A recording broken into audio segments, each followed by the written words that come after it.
what about all the people I'm missing out on? You could make the case you're missing out on people, but I would actually make the case in my word, you're actually wasting a lot of your ad spend and getting a lower quality. So if you go too broad, the real challenge comes that you get a lower quality of lead, and they might be cheap, but it tends to just drag down the organization. You've got to put the business circumstance first and then pick the right spots. You've got to be able to do that. So that's, I think, a huge part of where a lot of people go wrong today. Like if someone took the idea from this conversation and goes, well, I just do broad targeting and very specific call out ads, and that's going to work for me. Like in some cases, yes, but not in all cases. There was some discussion around with ads that it's okay to go a little broader now and let the platform work for you. Where do you sit on that? I'll put it this way. It's kind of true.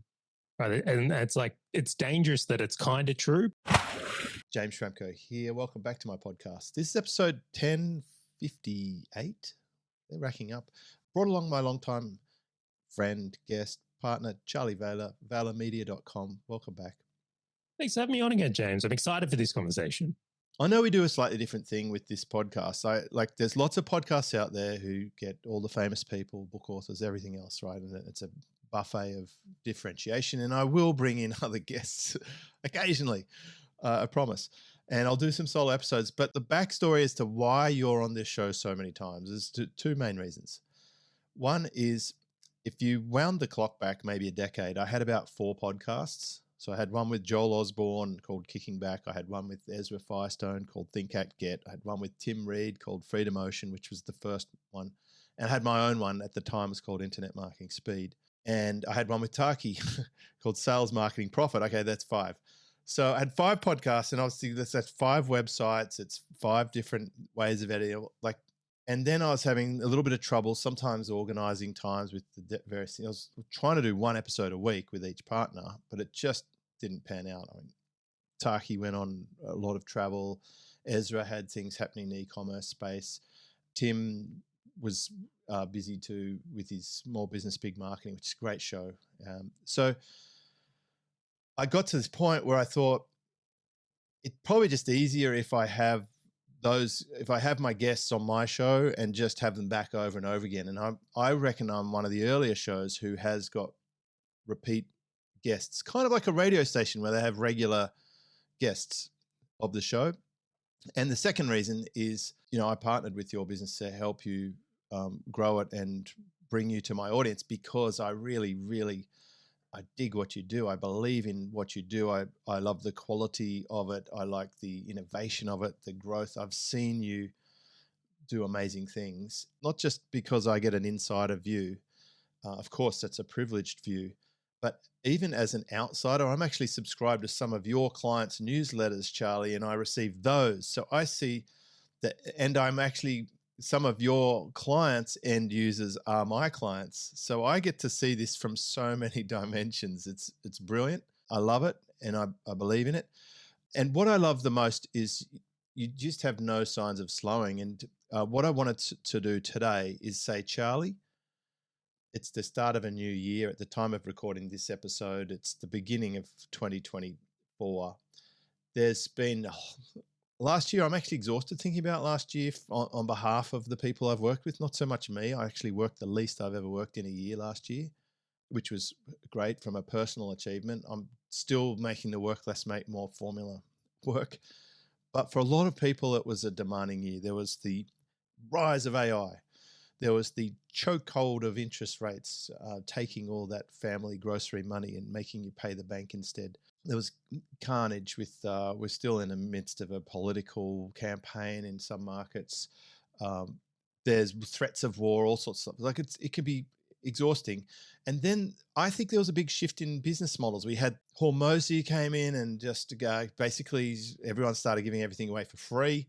Now we're in a community frenzy. Everyone's doing communities and so forth, which is the model I've been doing since about 2008 or 9. So there's been a lot going on, but what I'm most interested in, what is working now? The theme of this episode is what is working now. And for context, can you describe the part of the market you're in, Charley, so that we know exactly what we're talking about, what's working now? I'd say the short answer to that is ads. Like I'm on the forefront of running paid campaigns on Facebook, Instagram, YouTube, AdWords, and TikTok. And the clients we work with tend to have a pretty big objective of growth. So I'm going to use the word investing, right? Where they're investing in a marketing agency, they're investing in ad spend, and they're wanting to get a return on that capital in their business in the way of growth. That's what I'm on the forefront of. So Charley is the ad growth expert. Are you doing Yeah, this on like tiny little stuff or really big stuff or somewhere in the middle stuff?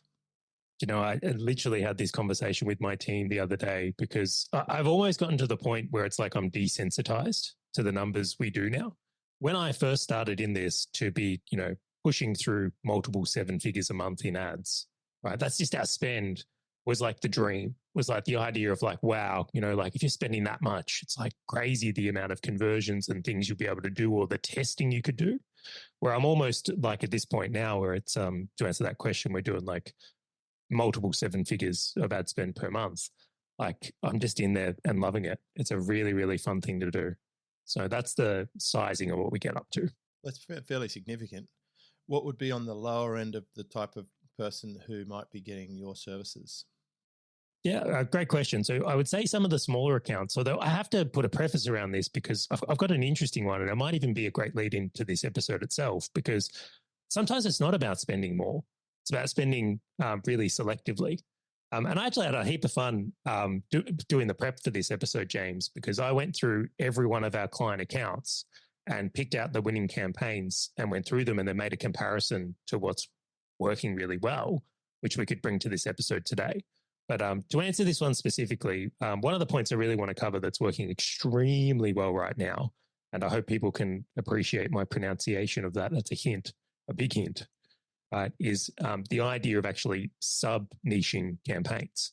Now, we work with, in the United States, they're an accountant slash bookkeeper slash, I'm going to say like wealth advisor. They kind of do like a whole in-house service. And one of the things we noticed when we were working with them is, in 2023, to your point, like there was a time when we were running like broad campaigns, but maybe they were focused on like a really specific symptom. So we would go after like all business owners, but then just go after like tax services, for example. And I shouldn't say all business owners, but like, a fairly broad amount of business owners. Where something that's just like taken off and we've rolled out everywhere is we've actually doing like sub-niched campaigns. So the idea of them is going after, well, we're just going to go after, let's say, contractors or tradies, depending on where you're from. You'll appreciate that little language difference there. And then we'll do targeted campaigns towards them in the same idea. So in this example, we're actually spending less on ad spend, but going hyper targeted in who we go for lead quality. And that's been a huge payoff. And I mean like a huge payoff where this company was previously spending like, let's say about $30,000 a month on ads to acquire clients. We're actually doing more campaigns, but spending less for a significantly improved result.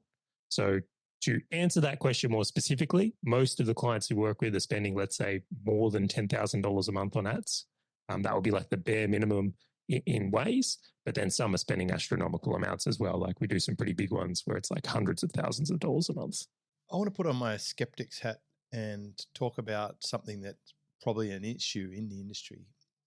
Some of the big agencies, they have an issue where they're incentivizing their campaign managers on ad spend, or they might charge a client a percentage of ad spend. And unless they put some other mechanism in place, the campaign manager likes to try and spend as much as possible because that increases the revenue for the business, which they get a slice of. Is that something you've seen, and how do you deal with that? Yeah, so we don't do it because I actually think it's a conflict of interest. Like I could tell you more stories on this one, but like that story I just told you there with the accountant who's then sub-niched, well, they're spending less on ad spend, but actually like getting a far better return. And I kind of see that as my job, right? We should spend the minimum to get the best result, where it turns into a bit of a conflict of interest. And I've seen this on the other side where it's like ad agencies are reluctant to make a recommendation that would serve the client because it impacts their business. The other one that comes up is we see agencies like, and people love the idea of this in theory, where they'll say, let's do a profit split on an item.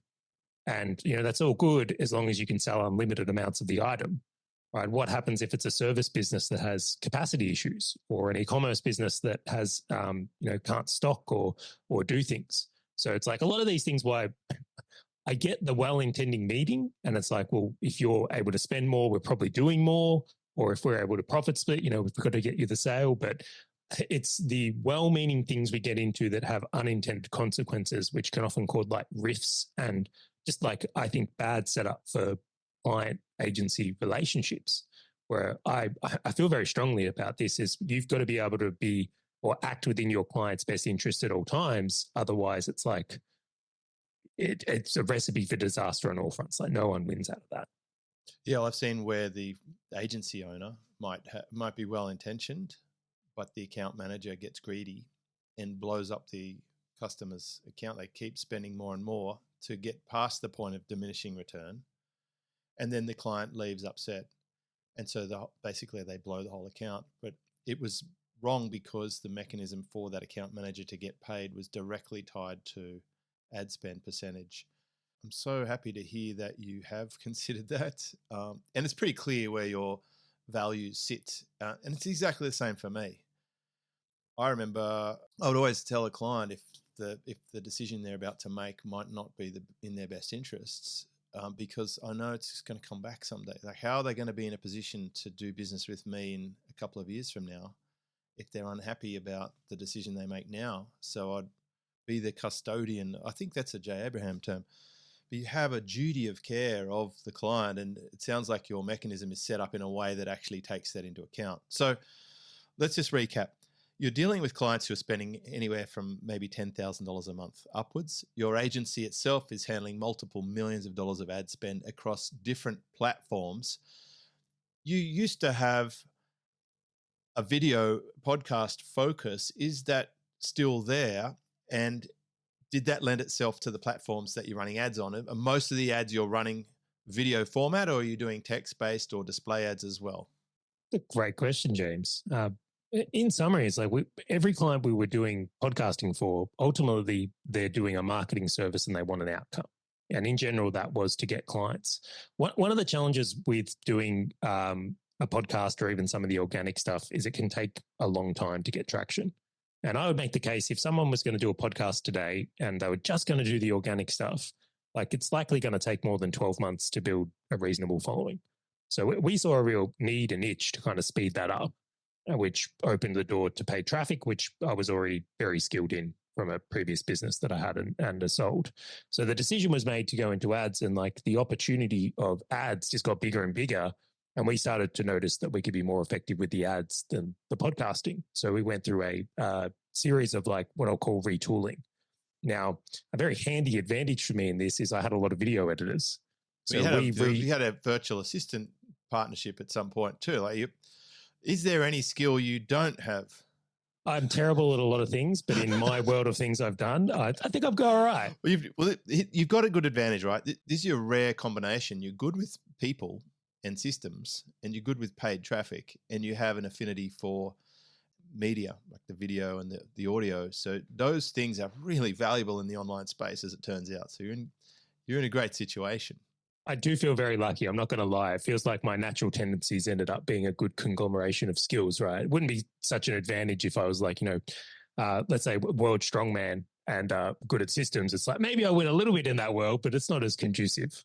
Well, it's like me. I've figured out how to get paid to listen to people and then solve their problems, which seem easy for me to solve and hard for them to solve. And I'll take that every day of the week. And even the fact that we can sit here in our own home and record a conversation that can go out there and be helpful to others, and some of those people who listen will end up becoming clients. That is it's a model I can work with for a long time. As you know, when we're talking about episode 1058, it's been proven for me. And I think it also works for you too, Charlie. So big point number one, what's working now? Sub-niching, basically putting a ring fence around a certain part of your audience and speaking specifically to them. One of the big concerns that comes up when you say that is that, well, what about all the people I'm missing out on? Ooh, great question. Let's go deeper on this one. I love it, right? What I would say is like you could make the case you're missing out on people, but I would actually make the case in my world, you're actually wasting a lot of your ad spend and getting a lower quality. So if you go too broad, the real challenge comes that you get a lower quality of lead, and they might be cheap, but it tends to just drag down the organization. Now, the other side of that is in what you can do with ads is like you don't have to do one campaign. So I mentioned the idea of like, we've sub-niched this account into doing contractors and tradies. That's one of the campaigns. The other one's actually medical, right? So that's their 1-2 combo. Now, in the world of ads, that's fine to do. In the world of like branding and your business and in other worlds, that's not fine to do. So as long as your umbrella serves, what we're really talking about is the perspective of like using this in a paid media sense. It will be much more difficult to execute that in other avenues, but this is where the opportunity, and I've got some more of them here, which I think could be really, really good. I also do work with mortgage brokers in Australia. I think that's a really strong one as well, where this applies. And rather than just going after, hey, let's get let's say a mortgage review done, or let me check, your loans or anything like that, going after, again, like specific segments like nurses and teachers, or going after business owners that have a unique need. The quality of the lead that's been able to come through on top of that has just been incredible, like absolutely incredible. And I'll give one more example here because I was a fan of this one as well. We have someone who does health, I'll call it health coaching, right? Essentially, they were providing like a 6-week body transformation. Now, originally, they were just going after, let's call it like weight loss as an example here. What they've done, yeah, right, really broad. But what's become really interesting is as they've gone after like employment segments, well, now they're very different and it's cutting through. So they're going after like teachers or going after nurses or shift workers. Again, people with a little bit of a unique need has been really cool here. And that's enabled them to cut through in what I'd say is an incredibly crowded space. So if I was in any of the spaces today, I don't think there's really an argument for pushing back on sub-niching when it comes to ads. Because you can always do more campaigns, right? You can always change the niche where it comes to it. And then the other side of it is I think the quality lift I've seen would just justify the effort of doing that extra work. It really does. So I'm a big fan of the sub-niching approach now. And I think if anyone's running ads or considering it, that should be strategically where some thought's going at the moment. There was some discussion around with ads that you should let the platform do the work for you and not try and keep it as specific as possible, that it's okay to go a little broader now and let the platform work for you. Where do you sit on that? Well, that's a great question. I love this one. It's a really good one. I'll put it this way. It's kind of true, right? And it's like, it's dangerous that it's kind of true because I think people can like put opinion and manipulate around the edges. What's occurred in both YouTube and I'll say Meta and TikTok to a degree is their algorithm is actually exceptional. And if you give the platform good creative, it can actually find the right targeting. So I'll give you an example here to make this one clear. And we'll use weight loss as the example here again. If I've got a really good video ad and it calls someone out specifically and it goes, hey, if you're a young dad and you're 30 and you've put on 5 kilos since having a kid and you want to lose that weight, then I've got the program for you. I've got a 6-week program. If you put your name and email below, I'll send you the details, right? Very direct ad, right? Now, if you put that out to everyone, I'm talking like male, female, old, young, well, really, it's only a very specific segment that ad's actually going to appeal to. Now, as long as a group that fits that description convert on that ad, the algorithm will actually do the work of finding those people for you. It actually will. So you can theoretically not target anyone, provided the creative is good, and get the algorithm to do the work far better than you may be able to target yourself. However, there's only certain circumstances you would really use that. And there's actually a balance to play. Well, if in that example again, well, if you're in this example, it's only for dads who are 25 to 35, maybe putting in male 25 to 35 would give the algorithm a head start, would save some of the testing that goes into it. So that's a really important part there. And then just to preface, the downside of this strategy is, and I've had this happen, right? And I'll give you an example here is that we were doing a campaign, a mortgage campaign in Australia, And for whatever reason, the people that converted on the broad targeting in the beginning were all in Western Australia. So the algorithm actually self-optimized for Perth, which wasn't a big enough market to carry the campaign. So it actually chokes and throttles. So what will end up happening is your ad campaigns won't spend the money because Facebook, in this example, won't have the ability to go and find these people. It's like, well, I know who you want because I found some of them, but I can't find any more in context here because we've gone too small. So that you have to reset campaigns and do things differently to overcome that if you are going to deal with it. But it's an interesting thing to think that these platforms are so good at finding the right people now that targeting is something that I would say is you used to have to be quite good at targeting to be successful as ads, where the shift is more now to being you want to be exceptional at creative, still some targeting skills, but that's the formula to win. It does lend itself to my current thinking about how content marketing works, where if you have a channel and you have 10 videos and one of them's gone particularly well, which is, let's say that's happened to me in my surf channel, one of them has just knocked it out of the park.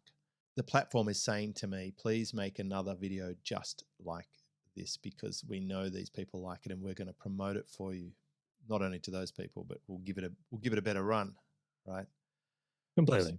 So there is another way though, right, to really train the ad platform to give you the absolute best people who are likely to buy that may be almost counterintuitive. But before I ask you to reveal what that is, I just want to say it's absolutely adorable that you've got a little sticker on your hand. Tell me you have a kid without telling me you have a kid. I'm running a Unicorn Powers sticker here that I only just noticed was on my T-shirt just before the show. So how do we get the most out of the platform if we're running ads? How do we get the most out of the platform? Well, this is where it becomes quite circumstantial. This is like trying to give health advice for everyone. If you're 75, the health advice should be very different than if you're 20, right? If you're a coaching business in an earlier stage, the advice is going to be very different than versus if you're an e-com business who's doing 8 figures a year. So it's very difficult to say that like universally. And this is where like the approach I very much take is you've got to put the business circumstance first and then pick the right spots. You've got to be able to do that. So that's, I think, a huge part of where a lot of people go wrong today. Like if someone took the idea from this conversation and goes, well, I just do broad targeting and very specific call out ads and that's going to work for me. Like in some cases, yes, but not in all cases. Like that's a very applicable thing. I would actually suggest the best place for people to start is by knowing where your competition is, because that's very likely people only spend ads in general in places where they're getting a good return and kind of start from there or speak to a professional like myself. It's very easy on our experience to go, well, if you're this type of business, these are the things we'd recommend.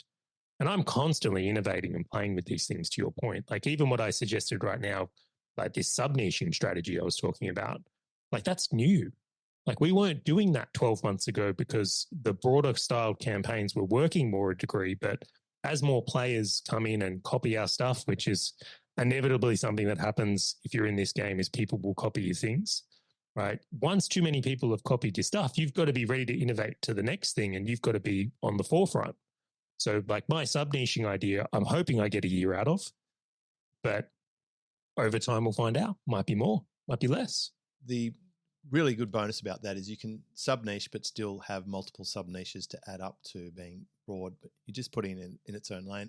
It actually reminds me of the original Google AdWords Definitive Guide to AdWords by Perry Marshall. Was talking about peel and stick and segmenting. Like it's an old idea. The broad match campaigns, and you'd pull them out into exact match. Exactly. And then there was this theme where you don't need to do that anymore, and now we're back. But I'll tell you what might make it different, and I can tell you when I was first following guys like Andre Chaperon in like 2006, he was one of the only people that I remember who were using conversion pixels to inform ad campaigns. Can you just talk for a moment about pixels and where to put them? Because I feel like this is like, if you're not using pixels or conversion tracking, you're wasting your time running ads, I imagine.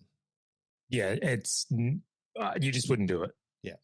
You really wouldn't do it. And I'll tell a quick story on this one. I wanted to do a test on something for running video campaigns, right? I was like, what if we ran a campaign that was like a video views campaign, which is an objective you can run. So there's no pixels. We're just giving the platform like, get as many views on my video as possible. Which is what most enterprise internal ad people do. They go to their boss, say, "Hey, we got 10 million views on our such and such video," and they're like, "Awesome." And don't you look good in that meeting, right? As a hero, we'll come back to that. And then I wanted to run the same. So it's the same video, but what I'm going to change here is I'm going to make it a conversion campaign. So there's a button to click, and I want to make it very specific that I want people to convert. I've got a call to action in both videos. The video is the same, but I'm like, and what I wanted to know is, do you actually get less video views for running a conversion campaign versus a video view campaign? And like what I found is absolutely like mind-bending to me is that if you do a video view campaign or a traffic campaign, like Facebook knows the people that are likely to watch your videos or click a button, but they also know who are the ones that are likely to convert. So even if you're running a video view campaign in this sense here, you want to be going for the one that's a conversion because it is the people that are most likely to buy your stuff down the road. It is Facebook knows, well, you are the people that click on pages and buy stuff versus the people that don't. And they've got credit card data, they've got Stripe integrations, landing page data. Like they know who spends money and who doesn't on their platform via ads. It's they know so much. Like after watching The Social Dilemma, it was pretty mind-bending. Imagine them, back before privacy got a little bit scrutinized. Remember they were running ads to soon-to-be pregnant young teenagers before they even knew they were pregnant. Like that is a lot of data. You could actually still do that on Google. It's outrageous. It's just incredible. They just know more information than we could even comprehend. And with many, many years ago, I was talking with Mike Rhodes about AI on these platforms. I'm talking 7 or 8 years ago. You'd have to think they're doing some pretty crazy stuff now in terms of predictive marketing. And that's why the conversion pixel, training that platform on who is the buyer is critical, right? What about training them on who converts to opt-in versus who actually buys the product? Is there a major difference? Yeah, so let's go through this. I'll use some examples here to be a bit more helpful. Let's say you have a coaching business and you're someone who does a VSL, and then at the end of the VSL, you've got an offer. You want people to go and buy a product after it. Okay, so in a lot of cases, what an ad agency will do is they'll set up their pixel to track a conversion based on people who put their name, email, potentially phone number in to watch the video. Right, so that's a lead conversion. They haven't bought anything yet, but you've collected their details to watch the VSL. And to be frank, this is something we used to do quite a lot of. I still do a little bit of it today. Now, what we tested pretty heavily, though, is actually moving the conversion pixel not to where someone's a lead, but saying we only want to track the buyers, right? So someone would have to put in their name and email, watch the VSL, click the button at the bottom of the VSL, and then buy before we would count it as a conversion rather than counting the lead as a conversion. Right now, this is a significant change on going from like the lead side of things to now the sales side of things. But when we gave Facebook in this example here, actually I'll say Meta because it was Instagram as well, when the pixel started collecting only sales data, right, the lead cost went up, which is a little bit like, but so did the number of conversions substantially on sales side. So again, it just proves to this point of like how powerful these platforms are. If you're able to feed the data into it at the like most direct source, like, so in this case here, it would be where the point of sale is made, it's able to do an excellent job of actually converting people at a higher rate.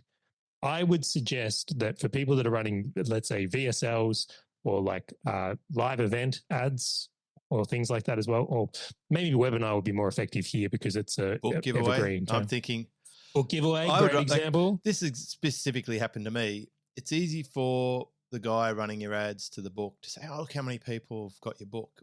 And I'm like, I don't care. I wonder how many of those people who got the book buy my coaching program or buy from my partners. That's the thing I would like to check, because I'm going to take the amount I spend and then compare it to the actual revenue that it generates.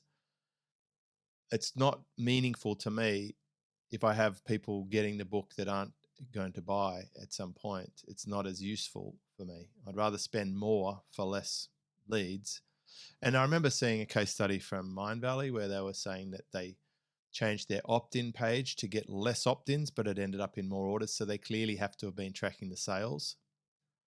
But this really speaks to me because, much to the horror of many people, I think in the early days of my affiliate marketing, the only person I was interested in was the buyer. I would give people who bought the program through my affiliate link a membership and a cheat sheet. They were my only list of email people were buyers. So I had, from my first 100 or so buyers, I'd made good commission. My first 1,000 buyers, I had a pretty decent sample set of people who had spent $200. They'd spent $200 on, and I know exactly what they spent it on, and I knew all about them, and that made it easier for me to go out there with the next offer. That was super, super sub-niche, which is also very interesting. So the beginning success that I ever had was being super sub-niche and only dealing with buyers. And I think that's still, it's very important now because we have people who get super carried away with having huge followings and big email lists and lots of subscribers. I saw some on one of these sort of scammy sites. There was a guy exposing this podcaster who has millions of followers, and he posts with tens of thousands of views, and there's not a single comment on these. And he's charging people $6,000 to do a podcast. And clearly it's just fabrication. Just completely, it's bot traffic. All the reviews are bots. All of the views are bots. The only person who is going to believe that is super shallow. Like they're just basically, they're lifting themselves up on a fake cloud that eventually has to crash. So focusing on the buyer only with the pixel, I imagine that's harder for the agency to say, this is what we're going to base it on, because you're going to have less exciting reporting. It's not going to thrill someone who's interested in vanity metrics as much as it would if you could just track leads or that initial action. It could be very exciting to report on that. Bit harder. I mean, you actually have to be good to report on sales because you're going to say, here's what you spent, here's what you sold. And that number that you sold better be more than what they spent, or they're not going to stick around forever. Don't you feel that's as much as I can appreciate that and say, yeah, you do have to be good and you have to be accountable to the sale. But if you're not, it just leads to churn. But I think there are actually a lot of people who are not good. That is a real issue. Like I had an SEO business for 7 years, and most of our competitors were piss and wind. Like they were just buying run of forum links on the bottom of a forum, or just doing shady stuff like getting Fiverr gigs for spam bot links. And then they'd go back to the client, say, oh, look, you're ranking for this totally obscure long tail word, like you're on page 1. But in our world, it's like, hey, which of your phrases turns into buyers? What converts for you? We want to know that. That's where you should focus. We'd actually say to the client, you've got the wrong target. You don't want to rank for this phrase. Here's a phrase that you would probably want to rank for. And you know what the best asset that someone could come to us when they were trying to grow organically was a paid traffic campaign, because we already knew what converts, right? Yeah. If you're doing organic campaigns and you haven't done paid traffic, you have to wait a long time to find out what's going on. But if you use these together, they are the most powerful possible combo because they inform each other. Imagine if someone has a good organic presence, you can log into their analytics and say, well, this is organically where you're getting a lot of traction. We think this would be a good thing to make more of, or to boost, or to run a campaign around, or to piggyback. Completely, and we do that often. It's a really powerful idea, but I'll just go a little bit deeper on that one.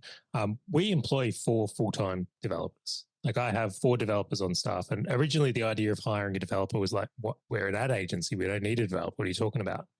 But it has become so much more important to be on top of how to track things properly, do the integrations properly, and have the automations work well to make this setup work, that if you're an ad agency today that doesn't have that, I'll probably beat you just on having a better setup in that world. So for me, it's critical for performance, but to your point, it comes with you've got to have a certain size to be able to pull that off. I don't think most agencies have that resource in-house, and that is a disadvantage to them. It's huge. So we've talked about sub-niching. We've talked about tracking the conversion pixel at the sale, which is pretty ballsy. We've had some side conversations about reward mechanisms, client size, client type, etc. There are still more things that I'm curious to find out about what's working, but I feel like I'll invite you back to talk more about those if I can. I want to know, and maybe it gives you some time to get some information on this, but I want to know if live events versus online events, I want to know some of those metrics. I want to know if low ticket or high ticket is in vogue at the moment. And I'm curious about what kind of funnels are working well, because, there's always different advice. It's either get people to book an appointment, or is there a video sales letter, or is there a webinar, or do we invite them to? I'm wondering if we can talk about those on our next episode. Let's do it. Can I give away a little hint before we wrap up though? Go on. Live events are so freaking hot right now. I am beyond excited, and they're definitely in this bucket of what's working. When you say live, do you mean in person or virtual? So both, but particularly the in-person, you could touch someone else events are hitting the ground, absolutely crushing right now. So that's in our list of if I would say is what's working now. If you'd like though, James, and I'm putting this in the episode, so we kind of have to do it, but I can do a whole unpack to the strategy we're running for live events at the moment. And it's I think it is probably going to be one of the most powerful things in 2024. Yeah, I'll definitely want to put you down for that. It makes sense. I imagine there's been a slingshot build-up of people being isolated, people being cut off, told they can't leave the house. My 2 weeks quarantine in that Brisbane hotel was one of the most difficult 2 weeks of my entire life. And so I get it. People want to get out and about. And less people are doing them. There's less events, more demand. I don't know about you. Also, That sounds it was a bit harder an equation. to travel. It was a bit harder to travel up until now. I've just did another round of overseas travel in the last month, and this is the first time I did it without them moving a flight or cancelling a flight or losing something, which was pleasant. Also, the costs are coming down a little bit, so I feel like whatever you're seeing now is just the start of it. And if we ever get to a point where they actually stop putting up the interest rates or even pull them back slightly, people are going to spend on going to these things. So I'm going to put that in as well, right? What's working now? Interest rates. It's coming down, right? It's on the list for 2024. Please book it in, Charlie. I have no idea, to be clear, but it's just I feel like it. I think they're pretending that it's going to happen to make us feel more relieved about the fact that almost all the income's going back into mortgages for most people. But whether they actually do it will be another thing. Only time will tell. Charlie, such a delightful chat. Could you please share with us what is the easiest way for us to chat with you or your team about if your agency might be good for helping with that, with the traffic, with the file? You clearly know your stuff. If we want to work with you, what do we do? Yeah, head over to ValherMedia.com/review. So I really encourage people to take that up as well, because there's in 5 minutes, I'll be able to tell you which, where, how I think it should be done. We've got a really good perspective on it, and I think it can be incredibly helpful. Now, if you're someone that's actually running ads at the moment, if you come in and do that review, I'm happy to go through your accounts with you in live time and show you where opportunities are. I'm happy to, even if it might be just a reassuring thing to say, hey, look, your current agency's doing a really good job. People who do that, the feedback I get tends to be pretty good. So more than welcome. Come and have a chat. If it's a great fit, maybe we'll get to work some magic together. ValHer, ValherMedia.com/review. Charlie, thank you so much. I'm looking forward to the next episode. We're going to book it straight away. I'll pull all the stats. We'll do a good one on this from the point of view of we'll unveil it. Thank you so much. See ya. This is James Schramko.